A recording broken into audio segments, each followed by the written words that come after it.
ये आकाशवाणी रायपुर है। छत्तीसगढ़ी समाचार बुलेटिन संग मिनल तिवारी के जय जोहार। अब सुनाओ आज के प्रमुख समाचार। राष्ट्रीय रोग नियंत्रण केंद्र एनसीडीसी के टीम ह दुर्ग और राजनांदगांव जिला के दौरा करके कोरोना संक्रमण के सेती होवत मौत ला नियंत्रित करे के दे हे निर्देश।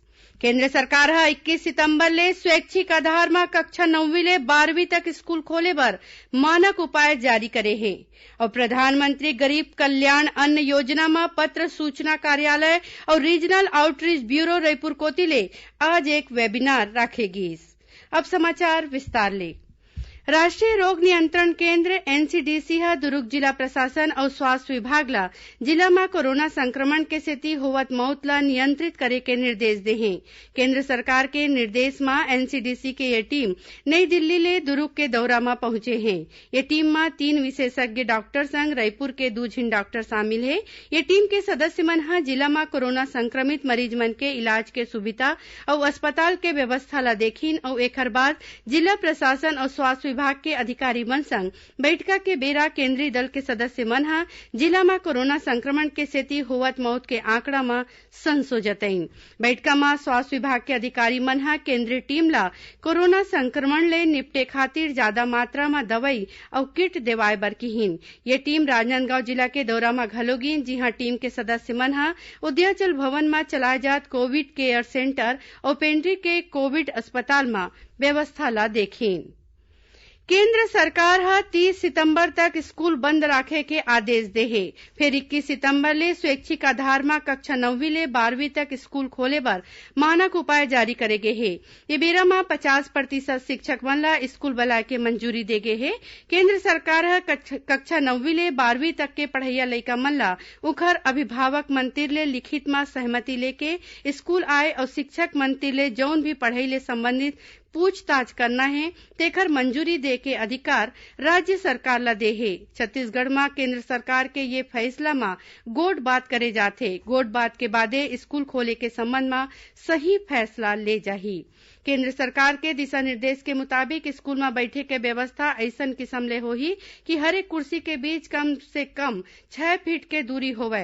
मास्क पहनना जरूरी होही। सभा और खेल में प्रतिबंध रही। शिक्षक और स्कूल कर्मचारी में सबो झनला नहीं बुला के आधा झनला बुलाए जाही, जेखर ले ऑनलाइन पढ़ाई और बाकी काम हो सके। जोन स्कूल ला क्वारंटाइन सेंटर बनाए गे रहिस ओला पहली सैनिटाइज करे जाही। मुख्यमंत्री भूपेश बघेल ह महानदी इंद्रावती भवन में कोरोना संक्रमण में रोक लगाए बर प्रभावी उपाय करे के निर्देश दिन है। मुख्यमंत्री ह मुख्य सचिव आरपी मंडल ले कहिन कि कोरोना संक्रमण के रोकथाम संबंधी सुरक्षा उपाय ला दुनो भवन में लागू करे बर सबो कर्मचारी संगठन के पदाधिकारी मन संग गोट बात करे जाए। संगे संग नियम के कड़ाई ले पालन करे के निर्देश दिन। यही बीच खबर मिले है कि मुख्य सचिव आरपी मंडल और कर्मचारी संघ के नेता मन के बीच बैठका हुई। मंत्रालय और इंद्रावती भवन में कोरोना संक्रमण ले कुछ एक कर्मचारी के मौत और आने कर्मचारी मन के पॉजिटिव होए के बाद कर्मचारी संगठन ह कार्यालय में कामकाज बंद करे के मांग करत रहीन। उन्हें कोरोना संक्रमण के बिना लक्षण वाले और कमती लक्षण वाले मरीज मन के होम आइसोलेशन में इलाज के व्यवस्था करे बर स्वास्थ्य विभाग चेक लिस्ट जारी करे है।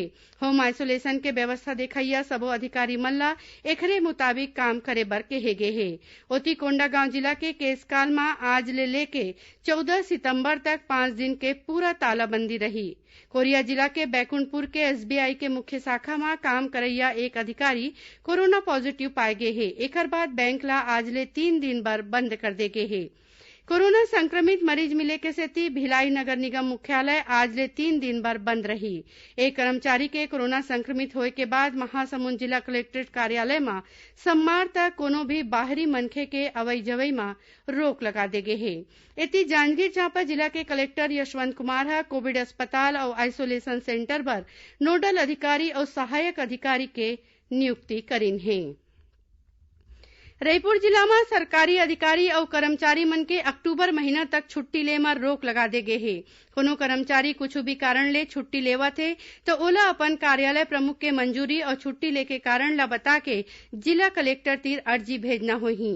रायपुर जिला के कलेक्टर डॉक्टर एस भारतीदासन ह निर्देश जारी करके कहिने कि कर्मचारी मन ला जिला के बाहर जाए या फिर मुख्यालय छोड़े बर मंजूरी ले बर पड़ही।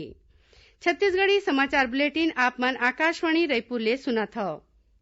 छत्तीसगढ़ के खबर ले है आपके वास्ता अउ खबर के विश्वसनीयता ले है हमर वास्ता। आकाशवाणी समाचार रायपुर के प्रादेशिक समाचार बुलेटिन के संगे संग हमर समसामयिक कार्यक्रम आप रेडियो के संग अपन मोबाइल में घलो सुन सकत हव। आकाशवाणी समाचार फेसबुक, ट्विटर और यूट्यूब में घलो हावय। हमर फेसबुक पेज हरे Chhattisgarh news on AIR, Twitter handle CGAIR news और हमर यूट्यूब चैनल हरे छत्तीसगढ़ AIR न्यूज। तो अब रेडियो के संगे संग आपके मोबाइल के माध्यम ले हम आप तक पहुंचत हन। छत्तीसगढ़ के हर खबर पर सुनत रहो आकाशवाणी समाचार। अब आगू बढ़बो बाँचे समाचार कोती। प्रधानमंत्री गरीब कल्याण अन्न योजना में पत्र सूचना कार्यालय PIB और रीजनल आउटरीच ब्यूरो रायपुर कोती ले आज एक वेबिनार राखेगिस। एमा PIB रायपुर के अपर महानिदेशक सुदर्शन पंतोड़े और भारतीय खाद्य निगम के उप महाप्रबंधक बीजू बी के संग कतको आने अधिकारी और ROB के पंजीयन होए लोक कलाकार मन शामिल होइन। वेबिनार में बोलत भारतीय खाद्य निगम के उप महाप्रबंधक कहिन कि भारत सरकार के आंकड़ा के मुताबिक छत्तीसगढ़ में केंद्र सरकार के ये योजना के कुल 2,77,000 लाभार्थी हवै। एकर मुताबिक छत्तीसगढ़ में हर महीना 1,03,85 मीट्रिक टन अनाज के जरूरत पड़थे। पांचू महीना अप्रैल ले नवंबर महीना तक राज्य भर 8,03,083 मीट्रिक टन अनाज के जरूरत होही। ओमन बताइन कि राज्य सरकार हा पांचू अप्रैल ले अगस्त महीना तक बर ये योजना में आवंटित खाद्यान्न के पूरा कोटा के उठाव कर ले हे।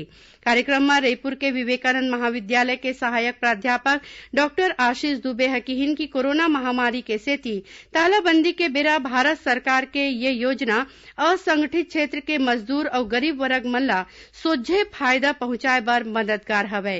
कार्यक्रम में केंद्रीय खाद्य और पोषाहार बोर्ड के अधिकारी मनीष यादव हकीहिन की ये योजना में लोगन मन ले प्रोटीन के कमी दुरियाए खातिर 1 किलो चना या फिर दाल बांटे जाथे। मुख्यमंत्री भूपेश बघेल वन वाले क्षेत्र में ज्यादा ले ज्यादा रोजगार दिवाए बर आवर्ती चराई योजना और वन अधिकार अधिनियम के तहत मनरेगा में ज्यादा काम मंजूर करे के निर्देश दिन है। मुख्यमंत्री के अगुवाई में आज रायपुर के उखर निवास कार्यालय में कैंपा शासी निकाय के पहली बैठक राखेगिस।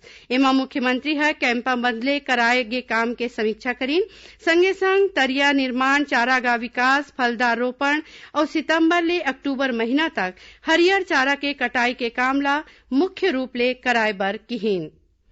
महासमुंद जिला के खल्लारी पहाड़ी क्षेत्र में 2 दंतैल हाथी घूमत है। एहतियात बरते खातिर वन विभाग पहाड़ी ले लेके खल्लारी गांव तक पहुंचैया रद्दा में अवै जवैला रोक दे है। खबर के मुताबिक 2 दंतैल हाथी खल्लारी गांव के तीर जंगल में पहुंचे के बाद खल्लारी के खेत खार और प्राथमिक स्वास्थ्य केंद्र तीर घूमत है। बागबहरा के रेंजर वन कर्मचारी मन संग मौका में पहुंच के हाथी के गतिविधि में नजर राखे है। छत्तीसगढ़ समेत देश भर में रेलवे सुरक्षा बल कोती ले अवैध रूप ले ट्रेन टिकट के कालाबाजारी करैया मन के खिलाफ अभियान चलाए जाथे।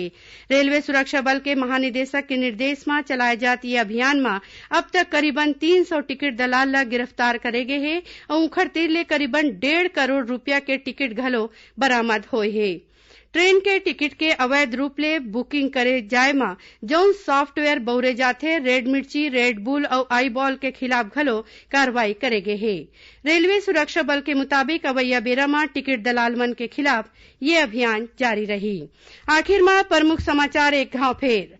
राष्ट्रीय रोग नियंत्रण केंद्र NCDC के टीम दुर्ग और राजनांदगांव जिला के दौरा करके कोरोना संक्रमण के सेती होवत मौत ला नियंत्रित करे के दे हे निर्देश।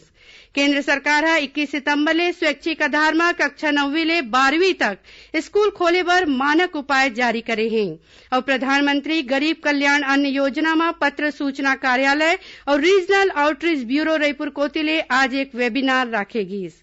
एक संग छत्तीसगढ़ी समाचार बुलेटिन यहीं सिरावत है। जय जोहार।